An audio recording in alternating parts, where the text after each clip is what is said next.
ভাই proper dominance. Barcelona গতকালকে যে খেলাটা দিছে এইটারে বলে পিওর ডমিনেন্স। তারা চ্যাম্পিয়ন্স লিগে কয়েকদিন আগে কি খেললো আর লা লিগায় এসে কি খেললো, মানে আকাশ পাতাল পার্থক্য। লা লিগায় বার্সেলোনা সবসময় আলাদা থাকে, চ্যাম্পিয়ন্স লিগের বার্সেলোনা আরেকটা দল থাকে। যে দলটা কয়েকদিন আগেও মোনাকোর সাথে 2-1 গোলে হাইরা আসলো, সেই দল লা লিগায় আসলে ভাই প্রতিপক্ষরে জাস্ট দাঁড়াইতে দেয় না। মানে গতকালকে 5টা গোল দিছে, আমি আবারও বলতেছি 5টা গোল দিছে। তারা পুরো 90 মিনিটই সেম ধাঁচে খেলছে। ইভেন আরেকটা গোল দিত যদি না লেভানডস্কি প্লান্টি মিস করতো। বাট বার্সেলোনা গতকালকে যে খেলাটা দিছে, এই দলে আসলে লা লিগায় থামাবে কে? মানে আমি রিয়াল মাদ্রিদ ছাড়া এই দলে থামানোর মতো আর কোনো টিম দেখতেছি না। এইরকম অ্যাটাক হাইল্যান্ড ডিফেন্সে খেলে তারা। আচ্ছা, হাইল্যান্ড ডিফেন্সটা আমি একটু বুঝাই দিই। হাইল্যান্ড ডিফেন্স হচ্ছে ফুটবলের এমন একটা স্ট্র্যাটেজি যেখানে আপনার অল অ্যাটাক ফুটবলের মতো হয়ে যায়। যে আপনার মিডফিল্ডাররা যখন মিড থেকে আক্রমণের জন্য উপরে উঠে যায়, তখন ডিফেন্ডাররা ওই মিডের জায়গা নেয়। মিডে যে বলগুলো আসে তারা ওই বলগুলো রিকভার করে, ওই বলগুলো রিকভার করার পরে তারাও অ্যাটাকে চলে যায়। মানে প্রতিপক্ষের বক্সে অন্য দলের 11টা প্লেয়ার তখন ওই বক্সের মধ্যে থাকে, মানে সবাই মিলে অ্যাটাক করে। ডিফেন্ডাররাও মিডফিল্ড কভার দিতেছে, মিডফিল্ড কভার শেষ হয়ে গেলে তারাও অ্যাটাকে আসতেছে। মানে প্রতিপক্ষের বক্সে যখন 11 জন প্লেয়ার থাকে তখন কিন্তু গোল করার সুযোগ আরো বাইরে যায়, যেটা বার্সেলোনার খেলায় দেখা যাচ্ছে। মানে তারা এই পর্যন্ত 6টা ম্যাচ খেলছে, অলরেডি 22টা গোল দিছে লা লিগায়।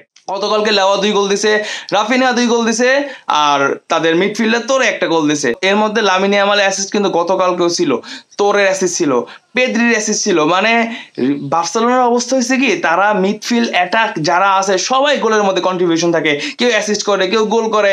লেওয়ার কাজ গোল করা, সে গোল করতেছে, সে অ্যাসিস্টও করতেছে। রাফিনহা গত সিজনে যাকে নিয়ে অনেক কথা হয়েছে, যাকে দলের অন্যতম বাজে পারফর্মার বলা হয়েছে, সেই রাফিনহা এবার কি খেলাটা দিতেছে। হ্যাট্রিক করলো, গতকালকে 2টা গোল করলো, মাঝখানে অ্যাসিস্ট করছে। মানে হ্যান্সি ফ্লিকের বার্সেলোনা লা লিগায় পিওর জয়।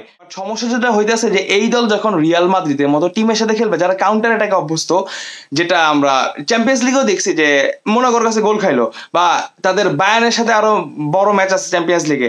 তো হাইল্যান্ড ডিফেন্সে বড় দলের সাথে যারা কাউন্টার অ্যাটাকে অভ্যস্ত তারা কি করে, ডিফেন্ডাররা যখন উপরে উঠে যায় তো ডিফেন্স কিন্তু খালি থাকে। প্রতিপক্ষের যদি কোনো স্পিডি অ্যাটাকার থাকে, লাইক রিয়ালে একটা সময় গ্যারেথ বেল ছিল, গ্যারেথ বেল, রোনাল্ডো, বেনজেমা থাকতে বিবিসি যে সেই কাউন্টার অ্যাটাক, তো বড় দলগুলোতে যখন ভালো একটা স্পিডি উইঙ্গার থাকে, সে তখন বলটা পায় একদিক দিয়ে দৌড়, মানে তখন ওই অ্যাটাকারকে থামানোর জন্য হয় আপনাকে বাজেভাবে ট্যাকল করে কাট খাইতে হবে, আর নাইলে ভাই গোল। মানে হাইল্যান্ড ডিফেন্সের সমস্যা হইতেছে এইটাই যে যখন বড় দলের সাথে আপনি খেলবেন যারা কাউন্টার অ্যাটাকে অভ্যস্ত লাইক রিয়াল মাদ্রিদ, তখন এই হাইল্যান্ড ডিফেন্সে আপনি ঝামেলায়ও পড়বেন, কারণ আপনার ডিফেন্স তো খালি থাকে ভাই। তো বার্সেলোনা এইবার যে খেলাটা জিতেছে, তাদের লা লিগায় আসলে কে থামায়, রিয়াল মাদ্রিদ ছাড়া আর কেউ তাদের বিরুদ্ধে দাঁড়াতে পারে কিনা, সেইটাই এখন দেখার বিষয়। আর চ্যাম্পিয়ন্স লিগে বায়ার্নের সাথে বার্সেলোনা ম্যাচটা দেখার জন্য ওয়েট করতেছি যে সেই ম্যাচে হ্যান্সি ফ্লিকের বার্সেলোনা আসলে কি রকম খেলে।